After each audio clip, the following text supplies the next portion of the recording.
Olá, gente, tudo bem? Sejam bem-vindos ao canal Fala Sério. Meu nome é Antônio Carlos e esse é mais um vídeo do nosso canal. Se não é inscrito no canal, se inscreve, curte e compartilha os nossos vídeos. Dá uma olhadinha também nos outros vídeos que a gente já tem.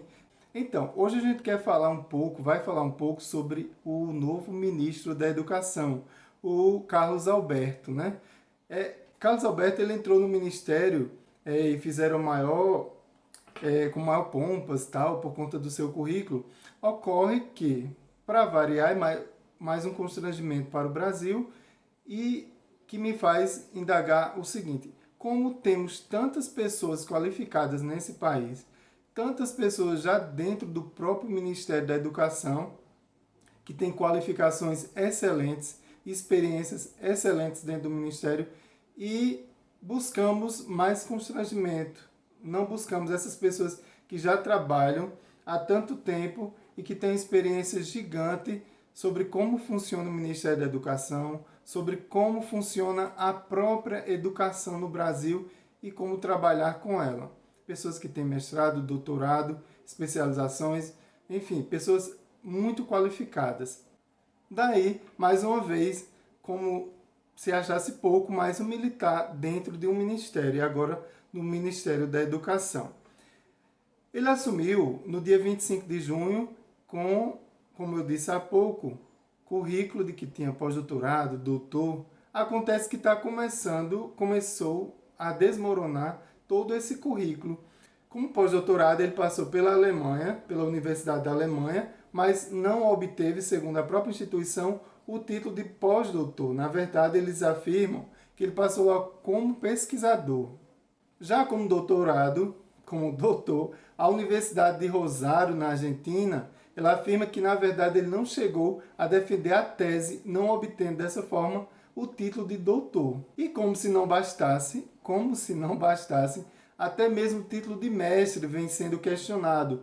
A Fundação Getúlio Vargas, ele concluiu o mestrado na Fundação Getúlio Vargas, que hoje há denúncias de que houve plágio na sua dissertação. Por que plágio? Há trechos que são idênticos ao relatório da Comissão de Valores Mobiliários. Tem um monte de problemas no Brasil e ainda mais um ministério de tamanha importância, que é o Ministério da Educação, em que o Brasil precisa de qualificação, em que o Brasil precisa tratar do seu rumo. Todos os países que se deram bem, todos os países que cresceram, todos os países que se desenvolveram, eles deram e dão importância sobremaneira à educação. E o Brasil, infelizmente, mais uma vez, se envolve num constrangimento gigante a fim de que atender uma ala, tem a ala militar, atender também ao centrão, e a gente acaba nesse constrangimento. Mas não é a primeira vez que um ministro do governo se apresenta com um currículo que não tem. A própria ministra Damares, a ministra da Família, ela se apresentava como mestre em Educação e em Direito Constitucional e Direito de Família, título que não tinha. O ministro Ricardo Salles do Meio Ambiente, disse que era mestre em Direito Público pela Universidade de Halle. O próprio site Intercept, a instituição afirmou que o ministro nunca frequentou aquela universidade.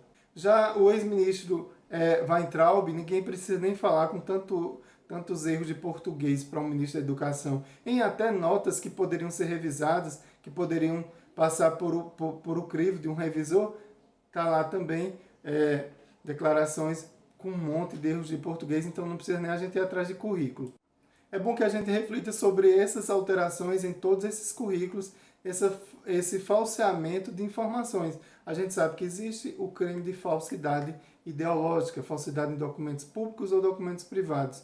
Então, eu acredito que os ministros, que o próprio governo, ele deve ser um modelo de exemplo, um exemplo para a sociedade, né? Então é importante que o governo dê exemplo, que os ministros deem exemplo. Então percebemos que, infelizmente, a educação parece-nos não ser prioridade, diante de tamanhos descasos, a princípio, na indicação de pessoas que deveriam liderar, que deveriam coordenar a pasta. Infelizmente, como a gente tem dito, os ministérios eles têm sido ocupados, os cargos, ao invés de pessoas técnicas, como no Ministério da Saúde, por exemplo, que não tem... A gente tem ótimos, excelentes profissionais da área de saúde, mas a gente tem militares. A gente agora na Ministério da Educação também outro militar. Infelizmente o Brasil não tem perspectiva de avançar dessa forma. São pastas gigantes como o Ministério da Educação, que tem um volume gigante de recursos, bilionário de recursos, a saúde da mesma forma, mas que fica sem rumo, sem direção, e o Brasil continua passando pelo vexame internacional. Esse é mais um vídeo do nosso canal. Se não é inscrito no canal, se inscreve, curte e compartilha os nossos vídeos.